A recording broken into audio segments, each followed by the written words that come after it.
Okie dokie. Okie dokie. I would love to stick around. I'm super tired. Understandable. I'm gonna go home and sleep. But knock 'em dead. Thank you. On this contest. I will see you all next Zeta shift. I'm gonna go fall over. Zeta! What? Oh. Much love. Okay. Has anybody seen my hat? Yeah, it's in the other room. Other room on top of the perfect. guitar case. Till next time. Good night, Alex. Bye. Yeah. All right, let's look at these challenges. Yes, please. All right. We're going to do runners-up, I believe, first. If the winner got put in a weird point, but I think I rely upon the people doing the blogging to show off how everything works. So let's bring in our first one of the runner-ups. Hunter Price. This is great because the rules are essentially roll the one die that has the pips on it, right? And then I'm trying to remember how this all works. I might get it wrong, but when I read it. And here we go. You roll it, then you move forward that number of pips. You can either choose to move forward, left and right, or diagonally. If you ever cannot move forward, the game is over. That's interesting. Yep. When you get to the end of the board, rotate the board and continue going.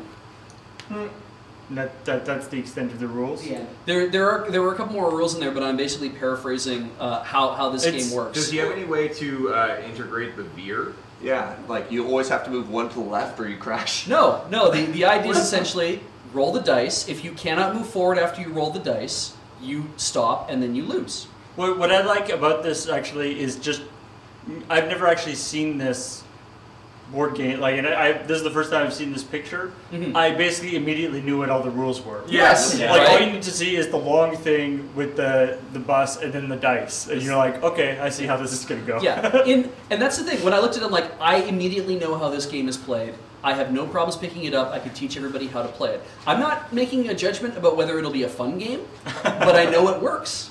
Well, so I mean, that if it was a fun game, it wouldn't really accurately portray a desert bus. Yes, exactly. And I'm also, this game was not, or this was not designed, I shouldn't say this game, the challenge was not designed to come up with a working game. The challenge was to show me either a board or to show me art, like the box art or whatever. So there was a lot of leeway here. The fact that somebody's like, well, this is the board, and you know what, I'm going to throw in some rules for you as well. But even without the rules, we would have got it. Yep. So that I thought was very evocative of it. Let's go through some other ones. There is this, Noi2222. This is an assemblage of a whole series of JPEGs that Noi sent us because, and this is a runner-up, and I will tell you why.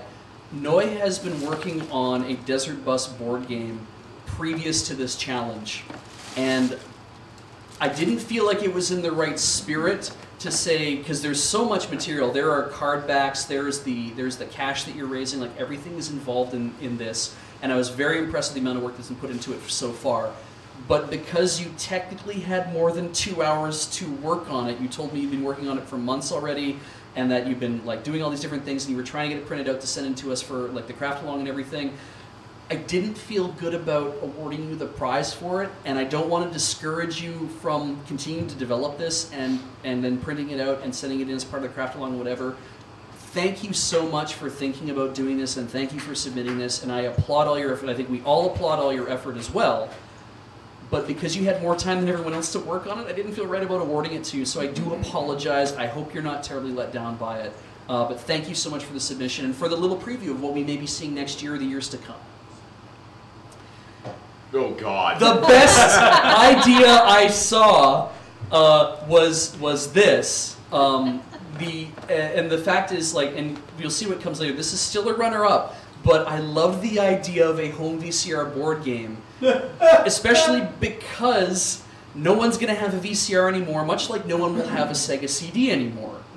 But this would make us playing the game way easier if we just used our VCR and plugged this in and just got to watch this for, I'm assuming, SLP, so it'll probably be like on 8 hours at least. It's plugged into a VCR right now. We could have recorded this at some point, and we never thought of that idea. And the fact is like, because an SLP tape will play for 8 hours, you'll get almost up to being able to get a point, and then the tape will stop, and you'll have to rewind it and go back and continue to play.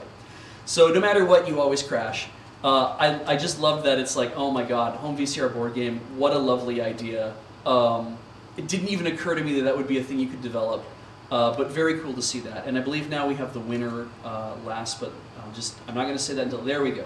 Revolver Rossalot, and working on this on their lunch hour, because they're currently at work, and we're working on this there. And the idea is that it is a cooperative board game, which when I heard that, Wow. well, not cooperative specifically, but it is a cooperative game. Oh, I was really hoping it was cooperative.